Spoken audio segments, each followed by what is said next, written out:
तो वो जो स्थलें निर्धारित की गई है निश्चित तौर पर वो शोषण का स्थल बनाया है और चंद समाज के ऐसे षड्यंत्रकारियों के जेबी भरने का जो जगह है।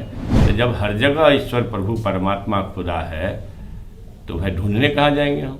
बिहार के शिक्षा मंत्री चंद्रशेखर का विवादों से गहरा नाता रहा है।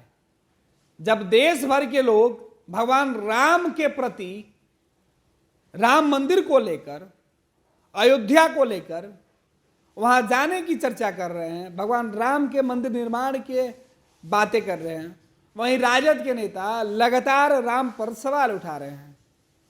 आरजेडी विधायक फतेह बहादुर के बाद तेजस्वी यादव का बयान और अब एक बार फिर से प्रोफेसर चंद्रशेखर का बयान, जो लगातार रामचरितमानस और रामायण पर सवाल उठाते रहे हैं, वो सावित्रीबाई फूले के कार्यक्रम में जब पूरे आरजेडी के कई मंत्री और कई विधायक पहुंचे थे फतेह बहादुर के कार्यक्रम में, तो उस कार्यक्रम के दौरान एक बार फिर से प्रोफेसर चंद्रशेखर का एक और बयान सामने आया है, जिसमें उन्होंने कहा कि मंदिर बनवाकर कुछ लोग पैसा कमाना चाहते हैं, मंदिर के नाम पर अपना जेब भरना चाहते हैं।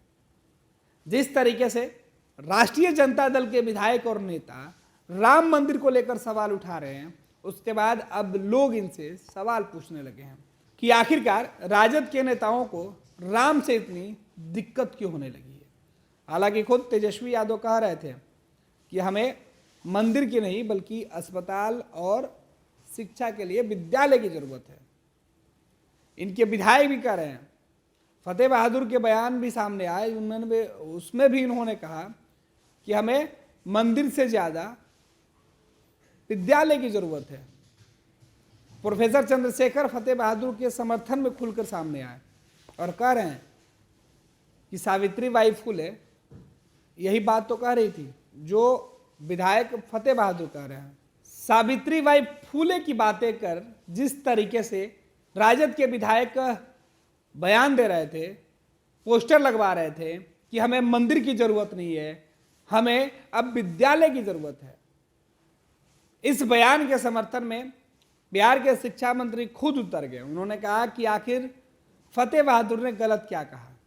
अब सवाल ये उठता है कि राजद के नेता, राजद के विधायक, राजद कोटे के मंत्री बार बार नीतीश कुमार के कैबिनेट में शामिल होने के बाद राम पर क्यों सवाल उठा रहे हैं, जबकि राजद जेडीयू का बिहार में गठबंधन है और राजद को छोड़कर जेडीयू और कांग्रेस राम के मुद्दे पर हर बार राजद से अलग निकल जाता है। जेडीयू ने कई बार तेवर दिखाया और कहा कि राम पर सवाल उठाने वाले लोगों को माफ नहीं किया जाएगा, लेकिन एक बार फिर से प्रोफेसर चंद्रशेखर का जो बयान आया, इस बयान को आप सुनिए। ये स्पष्ट है ना कि आपको चोट लगेगी तो आप कहाँ जाओगे, मंदिर या अस्पताल। आपको पढ़ाई करनी होगी, कलेक्टर एसपी बनना होगा, कप्तान बनना होगा, एमएलए एमपी विधायक बनना होगा, होशियारी लानी होगी, आप मंदिर जाओगे कि स्कूल जाओगे। यह स्पष्ट बात है। फतेह बहादुर सिंह जी ने वही बात कही जो माता सावित्रीबाई फूले ने कही है, उसमें गलत किया। उन्हें माता सावित्रीबाई फूले को कोट किया। शिक्षा की अनिवार्यता है कि नहीं? और फिर कहाँ जाएंगे लोग? लुटने के लिए, लुटाने के लिए लोग बैठा हुआ है, लुटाने के लिए। तो जहां छद्म हिंदूवाद है, छद्म राष्ट्रवाद है, उससे भी सतर्क रहना चाहिए। ये हम लोग जानते हैं, कस्तूरी कुंडली बसे मृग ढूंढे बनमाही, एते घटी घटी राम है दुनिया देखे नहीं। जब हम में तुम में खरे खम में हर जगह राम जी व्याप्त हैं, तो कहाँ जाओगे भाई ढूंढने के लिए उसको? तो वो जो स्थलें निर्धारित की गई है निश्चित तौर पर वो शोषण का स्थल बनाया है और चंद समाज के ऐसे षड्यंत्रकारियों के जेबी भरने का जो जगह है। तो जब हर जगह ईश्वर प्रभु परमात्मा खुदा है तो वह ढूंढने कहाँ जाएंगे हम। फतेह बहादुर सिंह जी ने क्या पढ़ा? मंदिर का रास्ता मानसिक गुलामी का रास्ता होता है और फिर स्कूल का रास्ता प्रकाश का रास्ता दिखाता है। फतेह बहादुर सिंह जी ने अपनी बात नहीं बोली। हमारी माता सावित्रीबाई फूले जो इस देश की प्रथम महिला शिक्षिका है, उसने कहीं उनके बात को दोहराया। षड्यंत्रकारियों ने गले की कीमत, जीभ की कीमत लगा दी।